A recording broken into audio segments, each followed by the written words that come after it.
નમસ્કાર દર્શક મિત્રો, @ગુજરાતમાં આપનું સ્વાગત છે।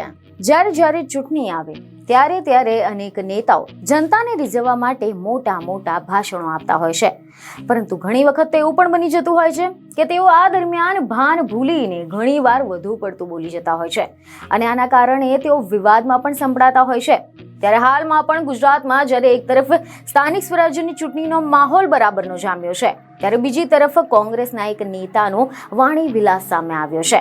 જ્યાં સમાચાર એવા સામે આવ્યા છે કે પૂર્વ ધારાસભ્ય પુંજાભાઈ વંશે પોલીસ તંત્ર અને અધિકારીઓને ચીમકી આપતા કહ્યું કે ભાજપની ચાપલૂસી બંધ કરી દેજો, નહીં તો પટ્ટા ઉતારતા વાર નહીં લાગે, અને તેમનો આ વિડીયો હાલ ચર્ચાનું કેન્દ્ર બની ગયો છે।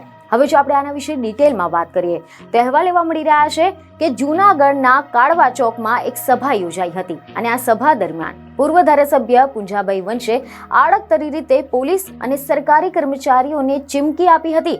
તેમણે તેમના આકરા અંદાજમાં ખાખી વર્દી અને વહીવટી તંત્રને ચેતવણી આપતા કહ્યું કે ખાખી વર્દી અને વહીવટી કર્મચારીઓ અને અધિકારીઓને કહેવા માંગુ છું કે ભાજપની ચાપલૂસી કરવાની અથવા તો તેમના એજન્ટ બનીને કામ કરવામાં જો એટલી જ બધી તમને તાલાવેલી થતી હોય તો વર્દી છોડીને રાજીનામું આપી દો અને રાજીનામું આપીને ભાજપમાં જોડાઈને ચૂંટણી લડવા માટે આવો, અમને કોઈ જ વાંધો નથી, પરંતુ ભાજપની સાથે કામ કરીને તમને તમારે રાડો પાડવી હોય તો ઘણા બધા સ્થળો છે જ્યાં રાડો પાડવા માટે તમને કોણ રોકી શકે છે। અસામાજિક પ્રવૃત્તિઓ તમારા ભાગીદારી સિવાય ક્યારેય શક્ય નથી બનતી। ગુંડાગીરી તમારી ભાગીદારી સિવાય ક્યારેય કોઈ ન કરી શકે। તમે જૂનાગઢને કઈ દિશામાં લઈ જવા માંગો છો?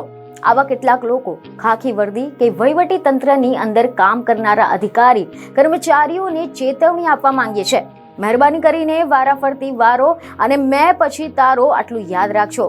સમય બધાનો આવે, કેટલાય લોકોએ ભૂતકાળમાં જેલ પણ ગયા છે, આ પટ્ટા ઉતારતા વાર ન લાગે એટલું યાદ રાખજો, જેને ધ્યાનમાં રાખીને કામ કરશો। 16મી તારીખે ચૂંટણી પૂરી થાય ત્યાં સુધી પારદર્શકતાથી લોકોને ડર વગર ચૂંટણી પૂરી કરીને મતદાન કરી શકે તેવી કલેક્ટર અને વહીવટી તંત્રને અપીલ કરું છું। બીજને ખબર સાથે ફરી મળીશું। ધન્યવાદ।